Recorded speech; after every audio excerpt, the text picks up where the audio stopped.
Hello guys, welcome to my vlog after so long time. It's me Salina, recently from UAE, Sharjah. So I think today I'm gonna make my short and sweet vlog. आज चाहिँ म बस्ने छेउको पार्कमा आएको छु. Maybe म हाल्छु यो vlog. After so long time मलाई भ्लग बनाउनु मन लाग्यो है. सो आज चाहिँ म पार्कमा आएको छु. यहाँको अलमोस्ट अब डिसेम्बरमा 1 इयर हुन्छ. फर्स्ट टाइम म बिहान उठेर यसरी जागर चलाएर आएको. नत्र अफको दिन कसलाई उठेर यसरी हिँड्न मन लाग्छ र आज कहाँबाट मलाई एक्लै अलिक माइन्ड फ्रेस गरौँ न त भनेर है. अन्त यस्तो छ यहाँनिर चाहिँ एकदम धेरैजना मान्छेहरू आउनुहुन्छ है. म कस्तो क्यामेरा साई कस्तो भएको छु कि टोटली चेन्ज भएको छु. मान्छेहरूको छेउमा यसरी क्यामेरा गर्नु पनि लाज लाग्छ है. कस्तो भएको छु. सो के भन्ने होला के भन्ने भयो. आज म पार्कमा आएको छु यसो घुम्नलाई. यहाँनिर चाहिँ फुल पनि टिप्न मिल्छ कि नै थाहा भएन. पहिला चाहिँ कोही मान्छेहरू थिएन अनि टिपेको. सो मसँग पार्क घुम्नु होला. यस्तो छ यहाँ चाहिँ. यति राम्रो पार्क छ है. नेपालको भाइब दिन्छ यहाँनिर चाहिँ. एकदम शान्त. चराचुरुङ्गी पनि आवाज सुन्न सक्नुहुन्छ. यहाँ छ पिजन के चराहरू देख्न सक्नुहुन्छ. यति राम्रो फुलहरू. इभन सयपत्री पनि छ यहाँनिर. नेपालमा त तिहार गइसक्यो है. तर यहाँनिर सयपत्री फुल छ गाइस. म तपाईँलाई देखाउँछु देख्नुहोस्. सयपत्री फुल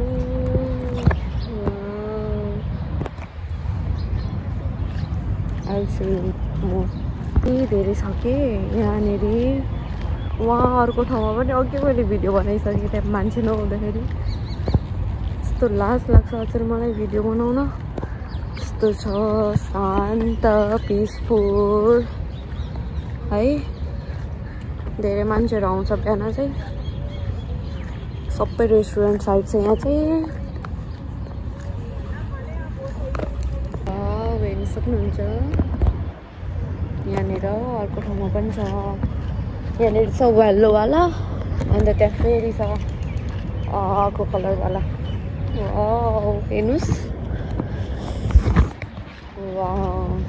सो मैले चाहिँ किन भ्लग बनाउनु छोडेको थिएँ भने किन मलाई पनि थाहा छैन.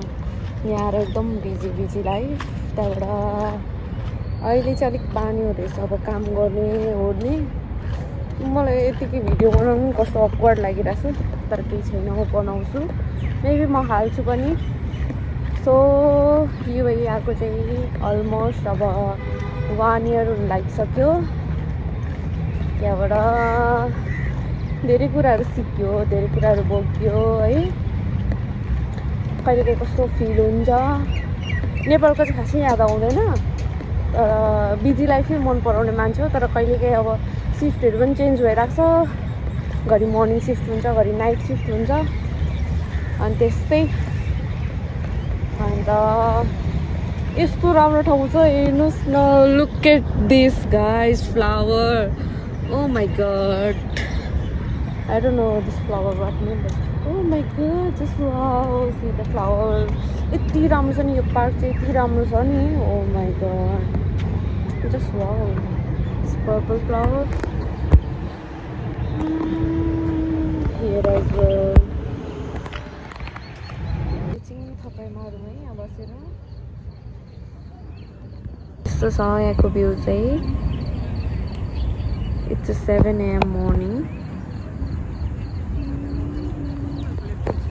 यहाँको भ्यू चाहिँ यस्तो छ. हल्का फगी देखिरहेछ. यहाँनिर पनि हल्का जाडो हुन थालिसक्यो नि त. इभन बाहिर पनि नेचुरली हो न के हो त्यो थाहा भएन.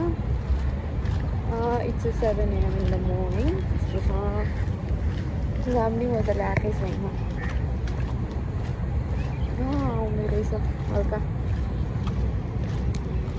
अन्त यो टाइममा त है रेस्टुरेन्टहरू पनि ओपन हुने टाइम हुन्छ. सबै रेस्टुरेन्ट चाहिँ यो लाइन छेउछेउतिर. कति बेसी मान्छे हिँड्ने म त फर्स्ट टाइम यसरी बिहान आएको होला कति बेसी मान्छे आउनुमा प्लेन रोक्दैछ यहाँनिर कहिले यसरी उडेर जाने होला नेपालतिर घुम्नलाई पनि हुँदैछ रेस्टुरेन्टको म हिँड्दैछु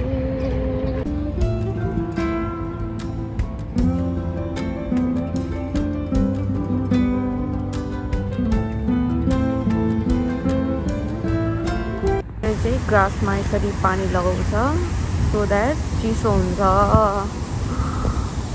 यसरी बिहान दिउँसो बेलुका पनि लगाएर हुन्छ आई डोन्ट नो कुन टाइममा लगाउँछ 24 आवरदेखि हुन्छ यसरी लगाएको ग्रासेसतिर अन द वे हिँड्दैछु यहाँबाट लगभग 5 मिनट जति लाग्छ बाई वक आज चाहिँ मेरो बाई द वे आज चाहिँ मेरो अफ डे हो वेन्सडे तर म नाइट ड्युटी गरेर 7 to 4 गरेर 5 बजे आइपुगेर रुममा त्यहाँबाट अचानक मलाई अस्तिदेखि त मैले प्लान गरेर छु बिहान आउनलाई बल्ल आज जुर्यो अस्तिको दिन मन्डे एब्सेन्ट आएर थियो सन्चो नभएर त्यो दिन फुल रेस्ट गरेँ त्यही भएर पनि होला सायद अनि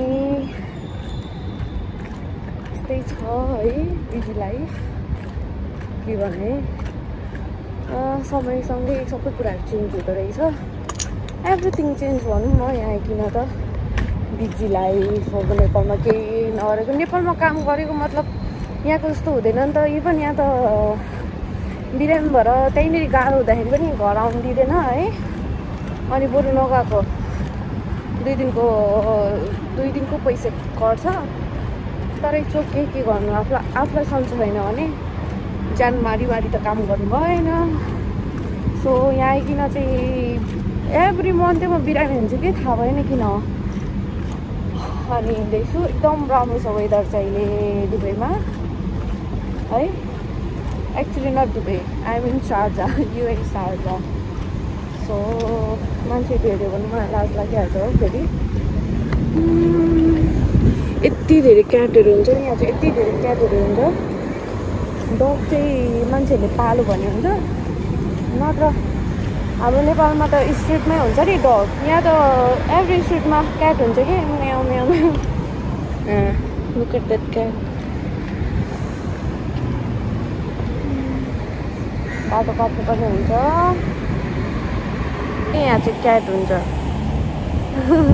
गयो सो गाइस म चाहिँ अब अलमोस्ट मेरो रुममा पुग्न लागिसकेँ आई डोन्ट म यहाँ इन गर्छु कि मेरो रुममा इन गर्छु नेक्स्ट टाइम पनि म बाहिर गएको बेला अब भ्लग बनाउनेवाला छु सोच्दैछु सो स्टे ट्युन यहाँको स्ट्रिट चाहिँ यस्तो हुन्छ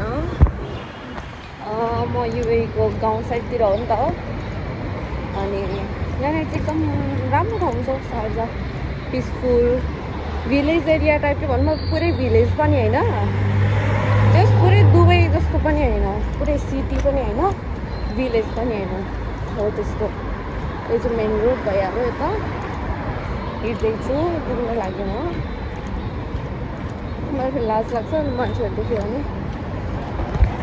हेर्नुहोस् फ्लावर नेपाल कस्तो कुनै कुनै ठाउँमा हुन्छ जस्तो त्यहाँबाट हिँडौँ हामी 7:30 हुन लाग्यो पुरै घाम आइसक्यो हल्का गर्मी पनि हुन लागिसक्यो मलाई त अब सुतिन्छ 9-10 बजे उठिन्छ बेलुका नाइट ड्युटी गरेको 1 month हुन लाग्यो यस्तै भइरहेको डे सिफ्ट हुँदाखेरि छिटो सुतिन्छ छिटो उठिन्छ त्यस्तो हुन्छ तर नाइट सिफ्टमा चाहिँ धेरै सुत्न पाइन्छ बिहानसम्म यसरी टाइम चाहिँ हुन्छ टेन्सन हेर्ने घरमा बोल्ने ओर्ने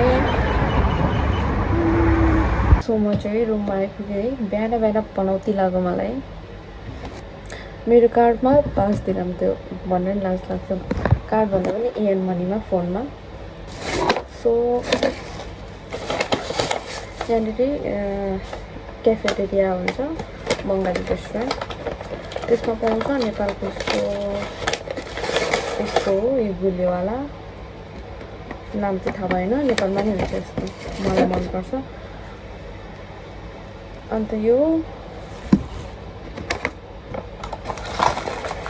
अन्त जेरी दुईवटा दुईतिर 50 पिस भएको थियो। कार्ड पाउनु गर्छु डिक्लाइन, 2-3 वर्ष डिक्लाइन।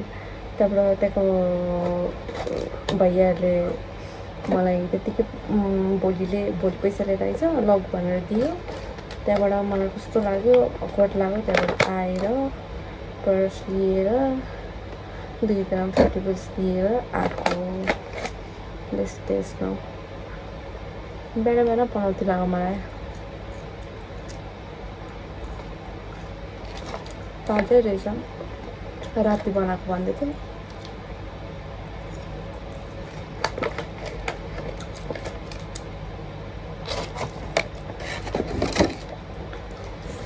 यो टेस्ट गरौँ मलाई।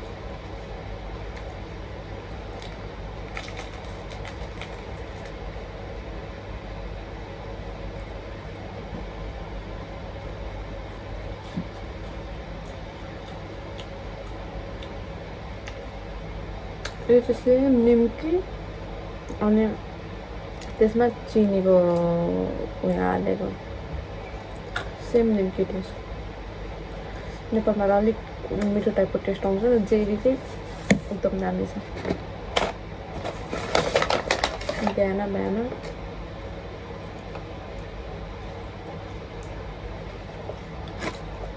Okay, so thank you for watching. लास्टसम्म हेरिदिनुभयो भने bye bye, see you in the next blog.